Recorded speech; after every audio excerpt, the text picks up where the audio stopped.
All right, so I just wanted to say hello to everybody and welcome so much to part 2 of Being, Becoming, Belonging, Equity and Inclusive Education in Kindergarten, part 2 with Michelle McKay and Klara Redford. So we wanted to say a warm welcome. Thank you so much for joining us this afternoon. We want to start off our session this afternoon with our OTF land acknowledgement. We acknowledge we are gathered in the ceded and unceded traditional territories of various Indigenous people, and we further recognize our duty to support the achievements of the calls to action stemming from the recommendations of the Truth and Reconciliation Commission of Canada. The last time we were together, I shared a little bit about the land on which I was situated, as well as the Williams Treaty of 1923. I got a lot of this information by simply going to nativeland.ca, and I wanted to share that with people in case you were not familiar. It's a great resource that you can always go ahead and just type in your address inside the box, and it pops up with some of the territories, the languages, as well as the treaties that were formed on the particular land. As always, I ask people to really consider the truth and the history that we have here in Canada in order to be able to understand what actions that we can take towards reconciliation. I just wanted to let you know that this evening I will be the moderator. My name is Ariana. If you've got any questions at all, please throw it in the chat and I'd be more than happy to answer them for you. Normally what I do is I introduce our speakers, but they are going to be introducing themselves this evening. So right now I am going to turn things over to Michelle and Klara, and I hope that you have a wonderful time enjoying this session.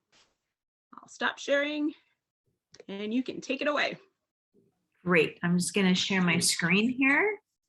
Don't judge my desktop, everybody. It's been a long year.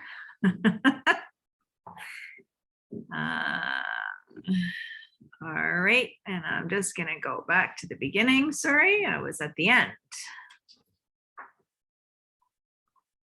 Okay. All right, Michelle, are we good? You are good. Okay, excellent. So welcome, everybody. We would really like to share our gratitude for you being here with 1 week to go before our break, and you are here committed to your own professional learning and to being here in community with all of us. So really, thank you so much that you are here. We welcome back participants who were here for part 1. And if you're new, welcome as well. We hope that you're able to have some takeaways this evening from part 2 of us reflecting on this wonderful documentary that we've been using as our spark and invitation for learning. If you remember, we talked about this a little bit last time, that we are going to be using this documentary film reflecting on anti-bias education in action, the early years, a documentary that Michelle and I both felt was so powerful in its effect on us as educators that we needed to share it with you. So we're very grateful to OTF for facilitating these conversations and for having us here for this 2-part series.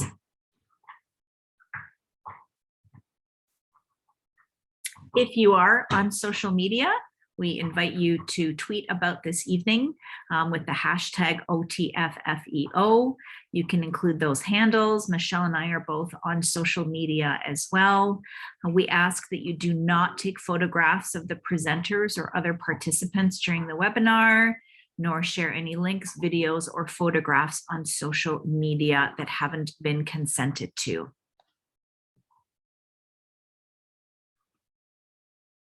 Today is our second session. We are going through, we've already talked about identity and diversity.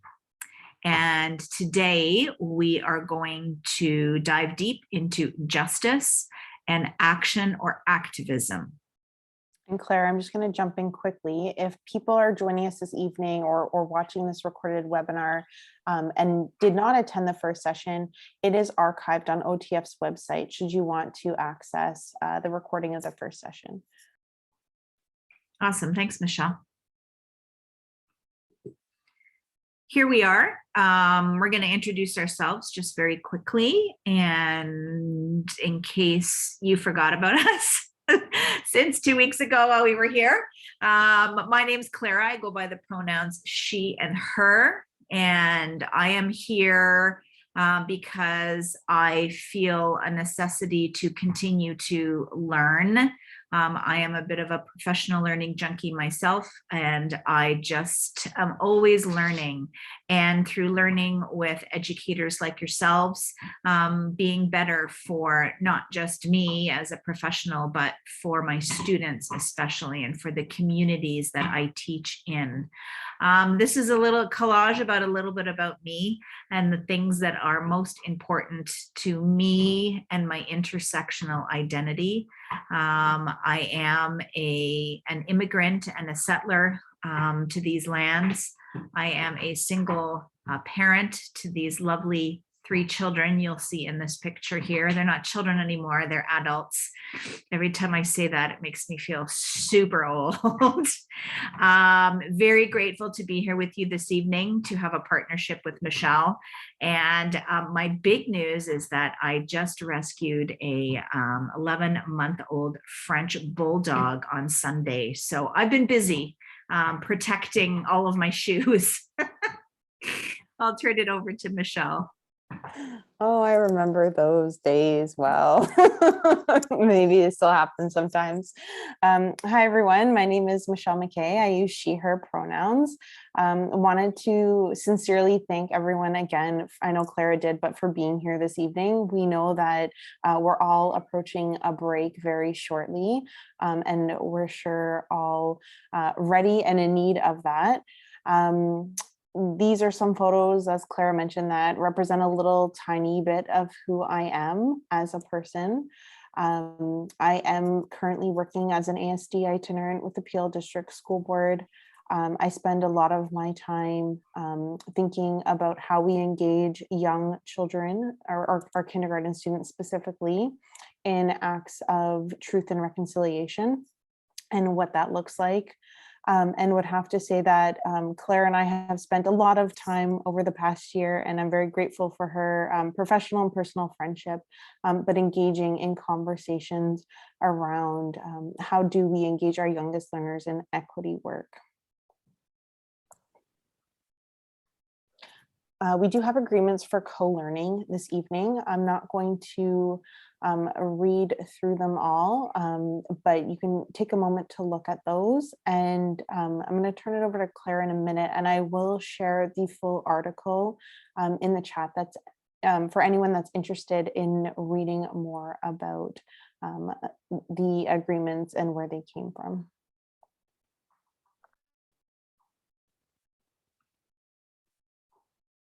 This documentary film came from this resource on your right that in the first part, we also let you know about the anti-biased education for young children and ourselves. Louise Derman Sparks, Julie Olson Edwards with Catherine Goines. It is a beautiful and rich resource for us to sit and wonder about, and sit and think about, and sit and reflect on our own practices, and go back to those questions of why we do certain things in our classrooms, why we're engaging with certain texts and materials in our classrooms. So when Michelle and I both saw this documentary the first time, we really appreciated the way that educators reflected on their practice and on what was going on in the classrooms, and how it affected what was going on in the work that they were doing on anti-biased education. So we're really hoping that we can continue those discussions with you this evening. And just going back to the definition of anti-biased education, from that text, anti-biased education places diversity and equity goals at the heart of everything we do in early childhood. It is a stance that is part of everything you do. We recognize that very young children are observing, experiencing, and actively making sense of social identities and biases. They have a deep and empathetic sense of fairness. We begin by affirming each child and family's social identities and cultural ways of being. Building on the strengths and knowledge children bring to school, anti-bias teachers seek the active engagement of families and communities. Anti-bias teachers observe carefully, think critically, and reflect deeply. More than a set of curriculum activities and teaching strategies, this approach recognizes and offers children and adults the tools to actively resist bias and systemic oppression in our society. It is a commitment to social justice. An anti-biased approach supports the goals of anti-racist teaching and culturally sustaining pedagogies. The 4 goals of anti-biased education. When we were here for part 1 together, we did a lot of work on identity and diversity. And this evening, we'll be doing some more of that wonderful work and sharing of what this means in our own classrooms on justice and action. I'm just going to read what the justice goal encapsulates: recognizing unfairness, have language to describe unfairness, and understand that unfairness hurts. And the goal of action or activism is to demonstrate empowerment and the skills to act with others or alone against prejudice and or discrimination. And Klara, I just think it's important to note that we did divide up the goals between session 1 and session 2 because we were aligning the work that we were doing this evening and the conversations and learning we were doing together with how the documentary is structured. And within the documentary, they've delineated examples with each of the goals. So many of the conversations we'll have this evening will pull in the first 2 goals that Klara referenced.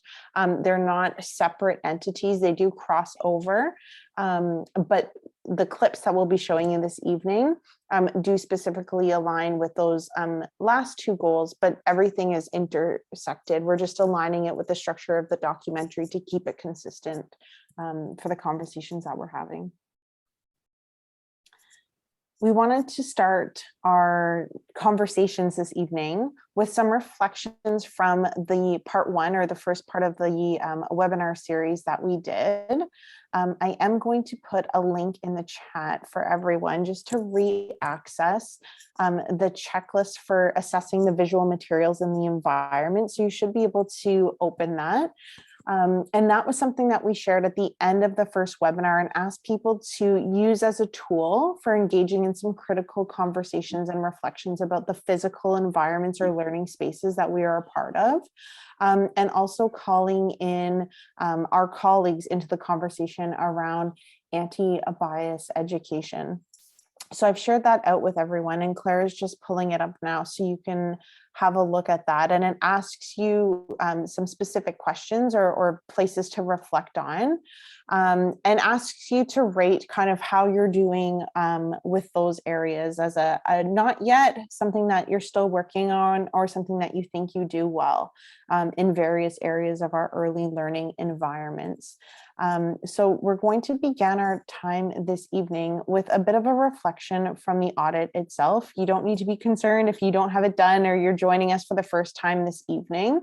We just wanted to make sure you had it as a tool to be able to take some actionable item from this evening within your learning spaces, and really looking at the material and the physical space of our classroom from an anti-bias education lens.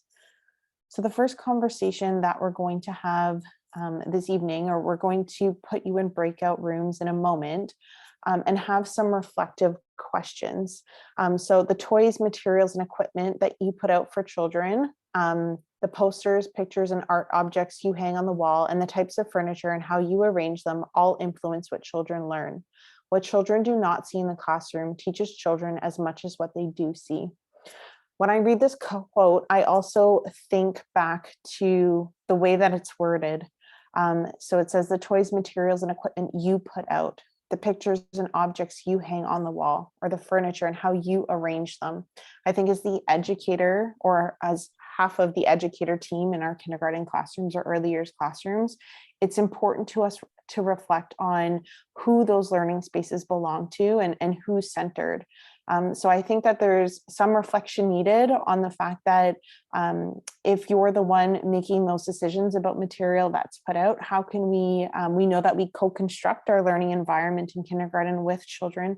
So how can we do that? How can we put out materials, and how can children have agency and voice and choice in terms of the materials and equipment that's put out, the pictures and posters on the wall, and how are we still continuing to engage with that anti-bias lens? So within the breakout rooms, if you did have an opportunity from the first session to complete the checklist, you can speak a little bit to that and your experiences using that as a tool. You can also just reflect on your own spaces and learning environments and look at it from an anti-bias education lens. What are some changes you would make to the learning environment based on your reflections of this audit? What practices would you rethink, remove, and repeat as a result of this audit, or as a result of the outcomes of this audit?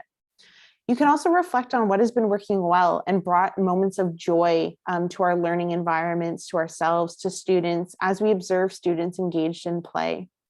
And we just invite you to share these experiences with one another. We really want to replicate what is working well and make positive improvements in our practice. We also encourage you to think about barriers that you might have encountered in the past and really adopt a problem-solving stance of how we can create meaningful, positive change and impact in our practice. And you can take a moment to introduce yourself to the other people in your breakout rooms.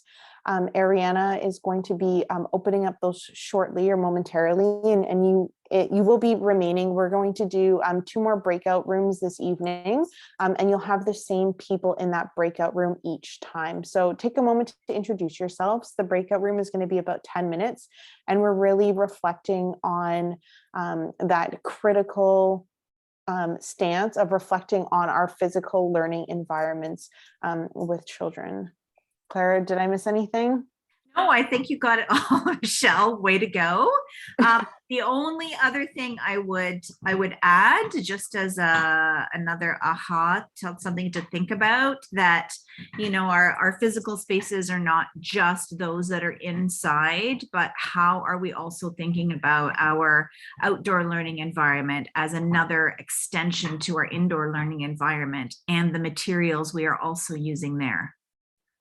Perfect. So Ariana, if you can do the Zoom magic, please, and open up breakout rooms. And please, if anyone has any difficulty or challenges or wants Klara and I to come into your breakout room, you can request, and Klara, Ariana, or I will come and join and make sure if it's just a technical difficulty, if for whatever reason you're required to move out of your breakout room into another room, please do not hesitate to send us a message and we'll happily pop in to support you if required.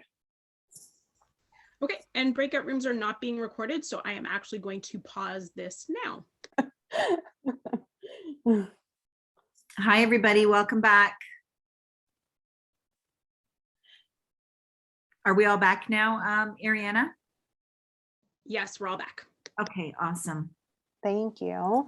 So we did want to provide an opportunity. We hope that your breakout rooms had a good discussion. It was nice to see people for two seconds pop up on camera. So we're hoping that means you had some good conversation. We did want to kind of open up the floor to anyone who would like to share an aha moment, a takeaway. You don't have to share what you spoke about in your group, but we do want to provide the opportunity for those that do you want to share a question you have with the whole group. You don't need to unmute your camera if you're not comfortable. Obviously, you're more than welcome to do so, or you can throw it in the chat. But you can use, if you go under reactions on your Zoom bar, there's a raise hand feature, or you can just unmute and share if you'd like.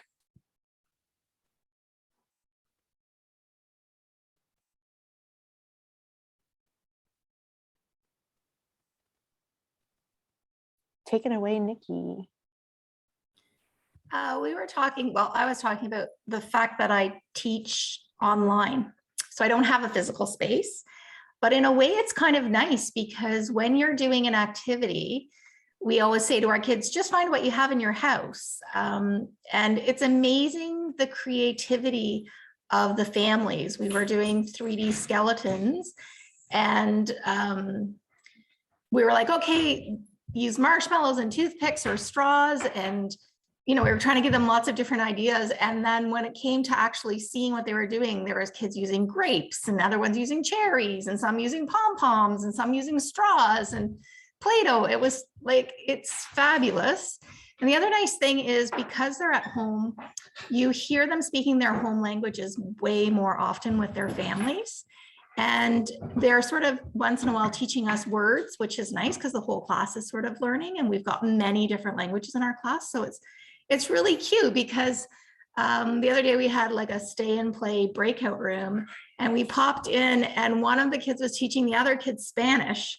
And it's just so lovely to see that. And mom was helping them teach the kids Spanish. So although learn at home, there's lots of drawbacks, there's lots of great opportunities.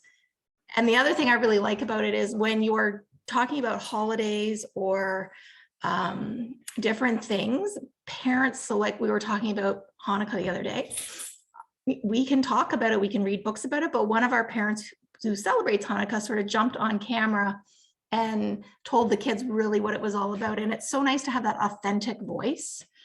So yeah, that's all I wanted to share.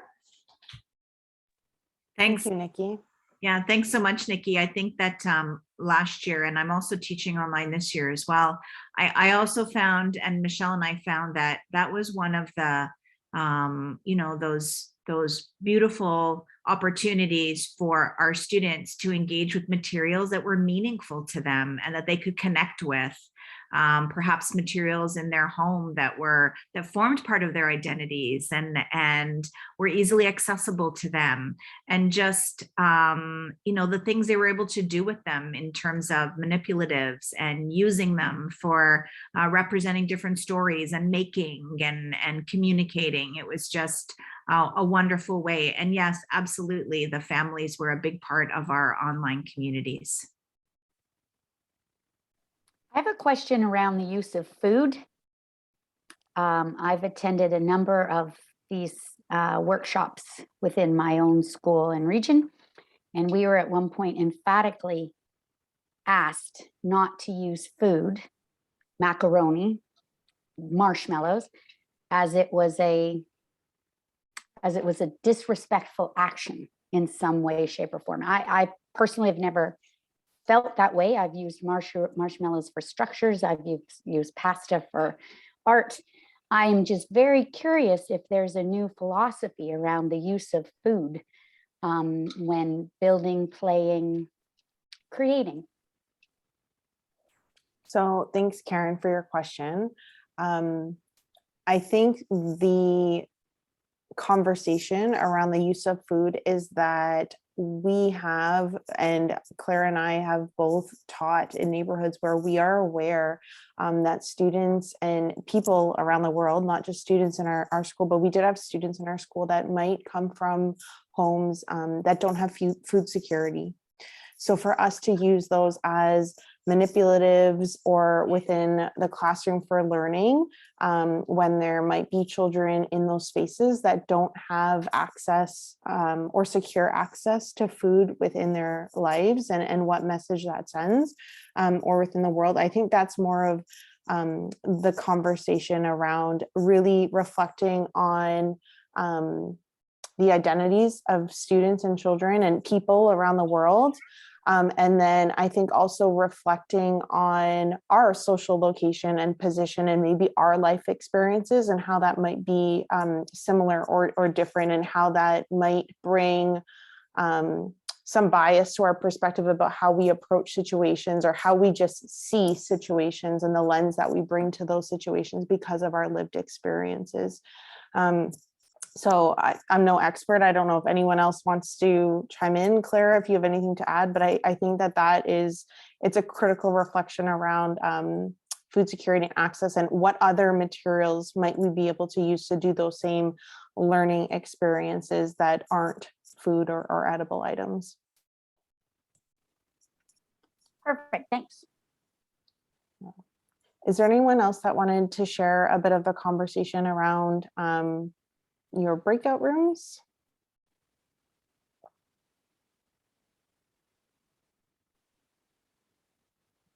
Okay, I'm going to go ahead and share my screen, Michelle, so we can move on to the next exciting part. Thanks, everybody, for sharing that. We're going to move on to the third goal of anti-biased education, which is justice. There are many snippets from the documentary on justice and different ways that these educators have approached the topic of justice with their students. Michelle and I have chosen this little snippet from the beginning, but we do encourage you to watch the entire documentary to really see how these educators reflected on what students were telling them and how students were able to communicate about this topic of fairness and unfairness and understanding how unfairness can hurt. So we're going to share this one little piece of the documentary with you. It is about 10 minutes. I'm just trying to get my computer to respond. There we go. Sorry about that. And Michelle, is everything good? Can you see the movie here? I can. Okay, great. Just double checking.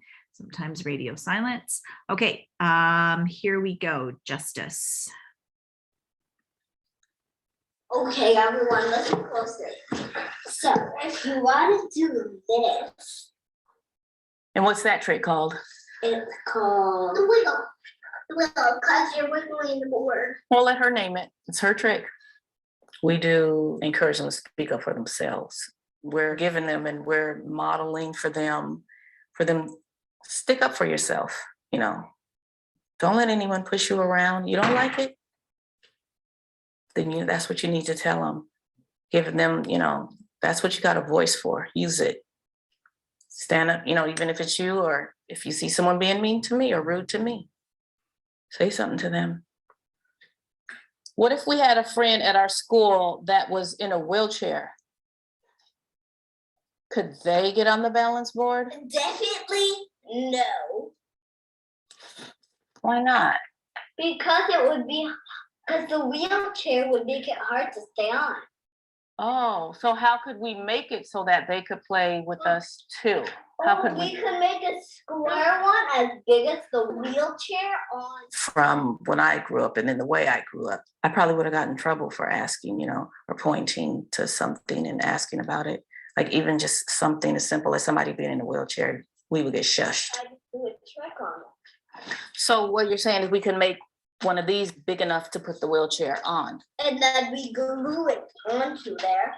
And then the person who has the hurt leg gets to go on the wheelchair and then it can spin.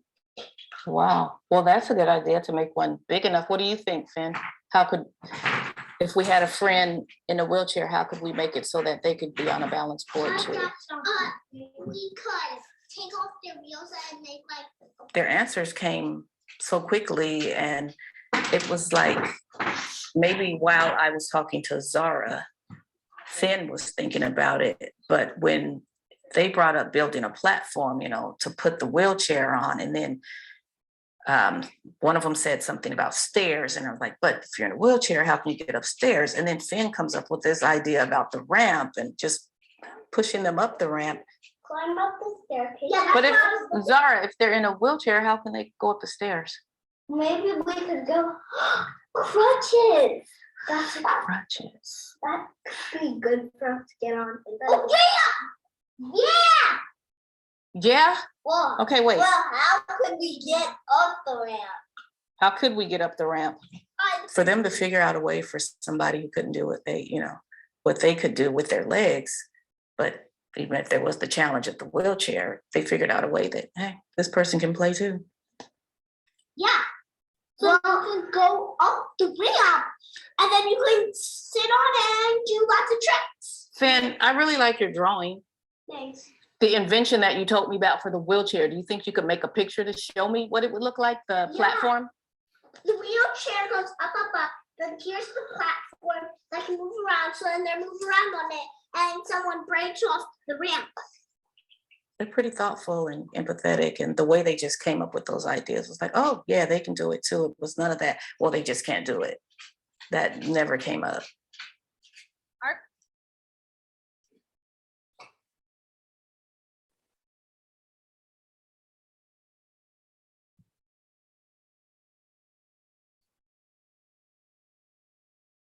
So we're going to share some reflective questions, and I'm going to put a link in the chat to a PDF version of these questions so that you can reference them in your breakout room that we're about to go into. So the questions in these questions came from the viewing guide for the documentary, but also the anti-bias education text that Klara was referring to at the beginning. It's a combination of questions from both places. So the first one is, how can we create environments that are accessible to children and adults with a wide range of abilities, thinking from that UDL or universal design for learning lens? And what steps would a teacher or educator need to have taken before posing this challenge to children, in reference to the wobble board question that the educator in the film posed? As a child, did you know and have relationships with people with disabilities? What were your experiences with and feelings about these relationships? Did people help you understand your feelings or what having a disability means to people? Was it okay to ask people questions about their disability? So we're going to go back into the same breakout rooms that we were just previously in. And again, if you can open up the link in the chat so you have reference to them. These are just a guide. You don't need to restrict it, your conversation to these questions, but they're just a way of facilitating discussion and conversation related back to the film. You can share an example of your practice about an experience you had, some questions. You can do some problem solving around engaging in these conversations with children. It is completely up to you, but these are here to help facilitate. And we're just going to ask, so you'll have about 10 minutes again, and please do, if you require any support, call us into that breakout room. But we're specifically speaking about the justice goal of anti-bias education for this point in time. So Ariana, if you can do the Zoom magic, please, that would be great. Sounds good. I'm going to stop recording now. Thanks, Ariana. Okay.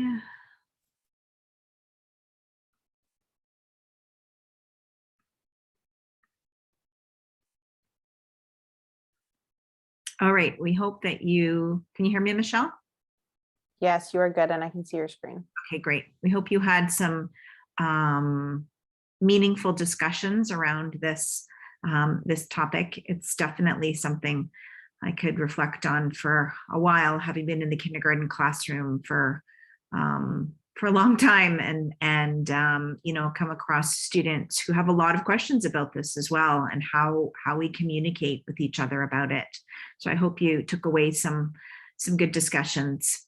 I wanted to, Michelle's going to put this in the link I provide. If anybody has seen this video, Ian, before, it's it's about 10 minutes long, and it is a film that has no words. So it's easy for any of your English language learners or students who have difficulty understanding a lot of speaking during an animated short.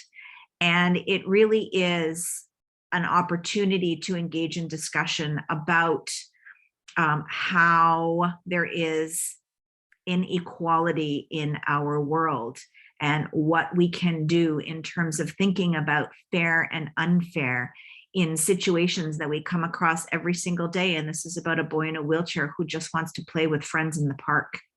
And if you want to maybe take that link, view it at your convenience, and maybe use it as a provocation one day in your classrooms, even as a making provocation. How might you be able to design a park that would be fair for all to use? What a great, similar to the question that the educator in the documentary posed for the students about the wheelchair and accessing that balance toy. I've been doing a lot of work with my classes about what is fair. It's not an easy concept for 4 and 5 year olds to understand. And so we've engaged with some of these mentor texts. Fair is actually really great. It's about these animals and the amount of food that they eat. And it was a really great starting point for us to understand the concept that fair is not equal. Fair is about getting what you need. There's a couple other texts there that we'll give you links to as well with the resource we provide you at the end today. And this was a really great discussion that we had. I kind of iterated these questions to make them sure that our students could really understand them, but having a really good discussion about what this actually means in terms of, is it fair? Is it equal? Or could you consider it both? So putting scenarios together like that for your students to really help them understand that issue of fair. And why did we start to talk about this? The students that I'm engaged with this year, we've really been digging deep into the issue of water, our relationship with the water, our responsibility to the water. And one of the provocations that we had was an AGO installation about dirty water, and students began to really question, why is the water dirty, and why can't people all over the world drink water? How is that fair? How is the difference between fairness and equal? And students are really beginning to want to know more about water, and why is there even unclean water in our own country that people cannot drink. So it really has taken us through a journey of fairness, unfairness, equality, what people need, and connecting it to the land and our learning about and with the land, and linking it to truth and reconciliation and our responsibilities, as Ariana pointed out at the beginning, our responsibilities to really uncover the truth before we can get to reconciliation. And the students that I'm working with certainly are beginning to understand that. And Klara, I just want to jump in quickly. We've heard Klara talk about that example from her classroom, and I'm a very strong advocate of using language around equity with students. I always say in kindergarten, I think sometimes we need to interrogate our assumptions about what's developmentally appropriate, and really reflecting on our stance of children being competent, capable learners that are curious. Because I always say, if you can say Tyrannosaurus Rex, you can say equity, you can develop that understanding in a way and use quite complex or really appropriate vocabulary when discussing these topics. And certainly the students that I'm working with have a really good grasp on this issue of fair, not meaning equal. And they've really, the next goal we're going to go to, which is a good segue, have gone from an understanding about justice to now action and activism. And if we go back just to look at what that goal means, it's demonstrate empowerment and the skills to act with others or alone against prejudice and or discrimination. And in our journey of understanding water and our relationship and responsibility to the water, the students themselves have now they've told me, we need to speak out about this. What can we do? What can we say? We need other people to know what's going on. And this is where we want our students to get to. We want them to understand that justice piece, but then we don't want them to keep it to themselves. We want them to be able to take action and feel like they can do something. So we're going to share this part of the documentary with you. Again, it's about a 10-minute clip. Nope, 5-minute clip. So let me just share that with you.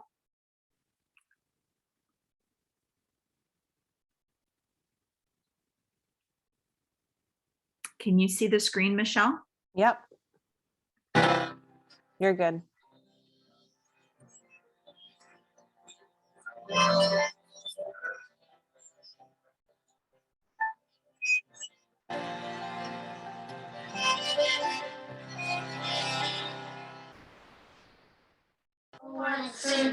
busy box, shake a shaker. Oh. Finding the right balance between bringing up a topic, bringing up something that has happened versus waiting for the children to bring it up. I often think, what is the right way? What should we do? What is it? A book. I got this one from my home collection. I was really thinking a lot about George Floyd and his murder, and I wondered if the children would know about it. I wondered if they were going to bring it up. And I also wondered, should we bring it up? Should we be proactive? What should we do? So I called Brian and we had some dialogue about next steps. When Nadia called me, I was actually thinking about setting up my classroom. I had not thought about how the children might be digesting this information and what they might say and how the other teachers might react. Little did I know that a child would come in that first day of school and at snack time announce to all his peers his knowledge of George Floyd. I knew at that moment, oh, I know what he's going to say. I know what he's going to announce. Let me listen to him and just respond from my heart and my mind after I hear what he says. And he said to the children, did you hear what happened in Minnesota? A white cop killed a black man and people are angry. This man didn't do anything. This man was black. Did you know I'm black? I wanted to say, wait, hold on. I haven't talked to Brian yet. I'm not ready, but this is real life. This is young children. I needed to respond right away. So my response was to mirror back a lot of what he said and say, yes, this did happen. And yes, people are angry. People are protesting. I'm angry too. And I told them, when I'm angry, I think about how can I help? What can I do? And I turned that back to them. What is something that we can do? What is something that our class can do together to help make this better? Let's think about that together.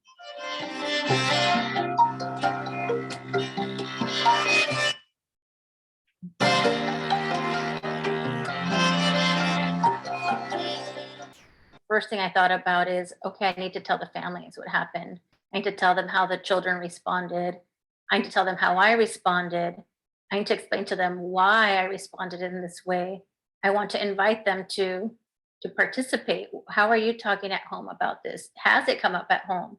Parents are putting a lot of trust in us as teachers. And so we want to do this right. We don't just have one family's child. So we have this big group of parents who have all these different ways of thinking about how they want to talk to their children about race. So we really are taking them into account. We also want them to know about what we're up to, what we are thinking. And so we are sharing things that we're using, books that we're reading. It's key to have this conversation go back and forth. It's so important in doing social justice work to have someone who is your sounding board, someone who has the same values and is really committed to this work. So I look to Brian when I want to think with someone about what should I do? This happened in my classroom. Here's how I responded. What do you think? So getting some honest feedback and getting some ideas for what can next steps be. Let's plan together.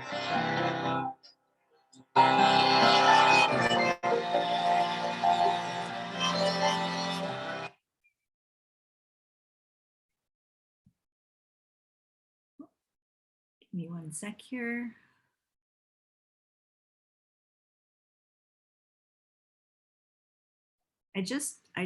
I love, no matter how many times I see this, I learn something new every single time.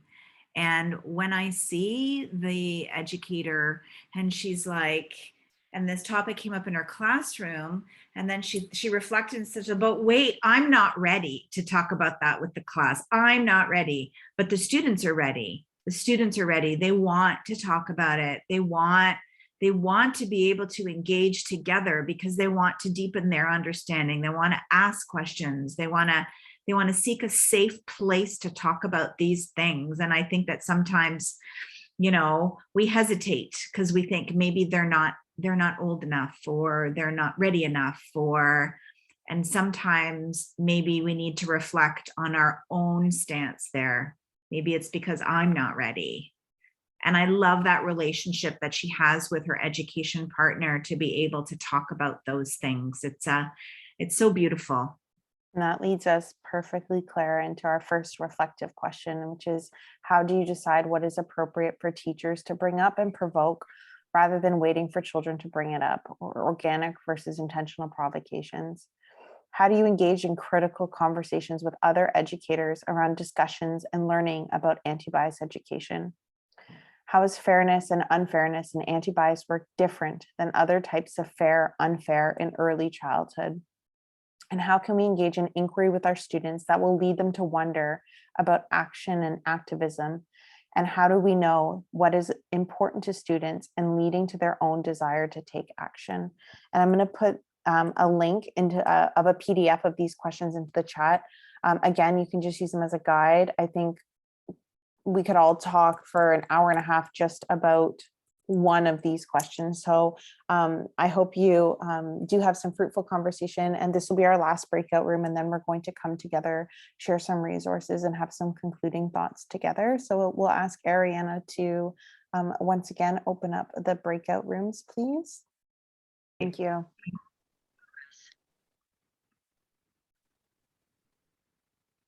Okay, so as Claire does that, we hope that you had another productive conversation and have some thoughts around how you can maybe bring that back into your classrooms or learning environments. Claire, I don't know if you're still in the process of sharing your screen, but I don't see anything. Oh, really? Yep. Oh, that is strange because I have it here on my screen. Ariana, is it just me? I don't see anything either.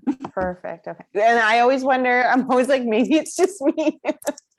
Okay, maybe I have lost this share screen connection. Okay, sorry about that, everybody. Technical. There you go. Okay. Yeah, there's your desktop. Right, we're good. Okay. Yeah. Sorry about that, everybody.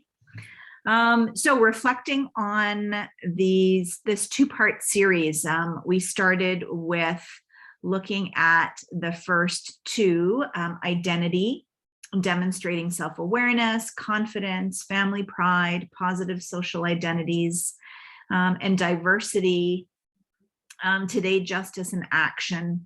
And I know that the feedback we received from session one is that you were happy to have had opportunities to have rich conversations with colleagues from around the province on these topics that are things that are happening in your classroom right now, and things that we're currently engaging in. And we ask you to maybe reflect for a minute and give us a little feedback in the chat. If you've ever heard of 6-word stories, you can just Google it, 6-word stories. It's amazing. It's something you might want to check out for your classes. And in 6 words or less, what was a key takeaway from one of the video clips, or a discussion you've had, possibly a new idea, or possibly some challenges or puzzles that you still have that you'd like to explore further. So we're going to give you about a minute or two just to kind of think on that, and maybe share with us in those 6 words or less, a 6-word story about some of the learning or takeaways that you have from these 2 sessions. Michelle will be watching the chat. And if at 5:54 on a Thursday, almost before a break, you can't come up with a story, you can list 1 or 2 words that that represent how you're feeling or what you're thinking, or 6 words that kind of sum it up.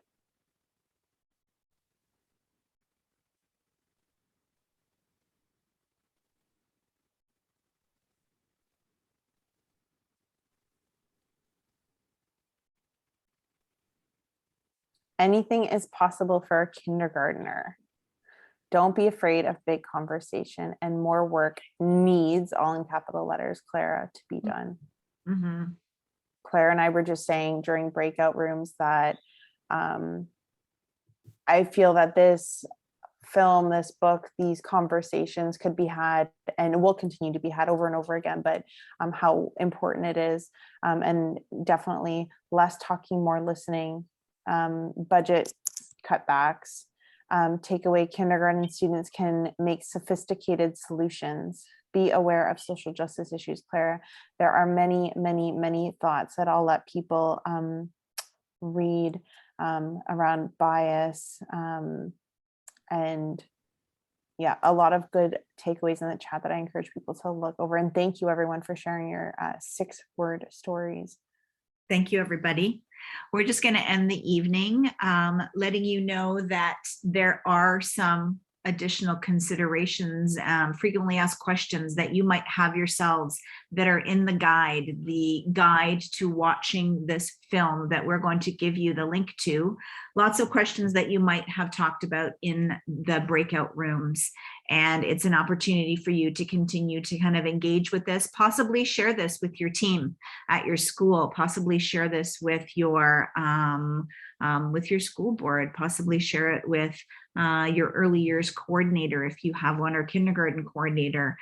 Some other discussions you can continue to engage with.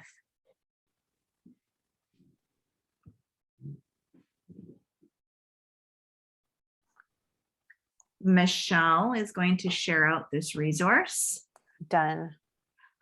This is a Padlet that we've put together that give you some mentor texts and resources related to the 4 goals of anti-biased education. You'll see across the top, identity, diversity, justice, and action. And there's also educator resources. Very many of the resources we've shared with you over this 2 parts are in here, along with books that have been suggested in the viewing guide, along with other books that Michelle and I, and mentor texts that Michelle and I have used or have engaged with earlier students. We have put them in here. This is not an exhaustive list. Oh, my apologies, not an exhaustive list. It is a list that is just a beginning. And we're sure that you have other mentor texts and educator resources that work for you and your communities and in your classrooms.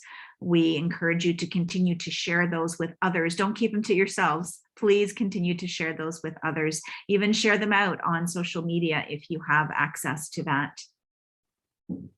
And we did want to kind of conclude with some additional supporting documents within an Ontario context that call us to action. So within our kindergarten program document, if you rewatch the recording of our first webinar session, we spent a bit of time examining how anti-bias work aligns with our Ontario kindergarten program document, but we also do have some supporting documents that you can leverage as 3rd points of reference in conversations with colleagues, with families, with other educators that you work with around in implementing anti-bias education work within the kindergarten classroom.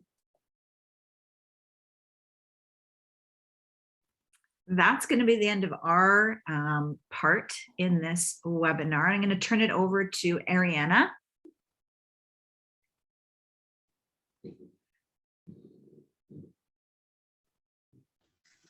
Perfect. I'm just trying to share my screen. Just give me 1 second.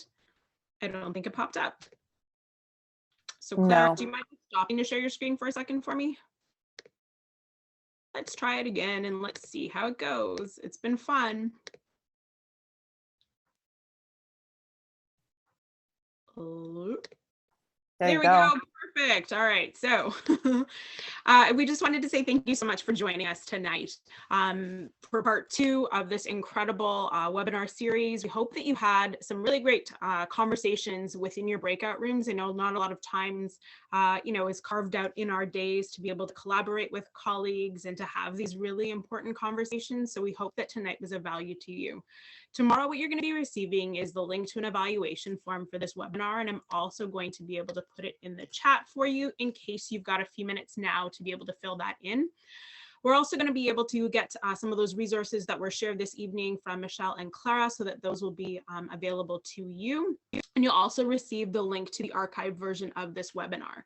We wanted to again thank you so much for joining us this evening, and to remind you to always check out the OTF Connects calendar for upcoming events. This is our last one for the school year, or not the school year, for 2021, but do check out and see what will be coming up next in the new year. So we want to say thank you so much again for joining us, and that we hope that you have a wonderful evening. Take care. Bye, everyone.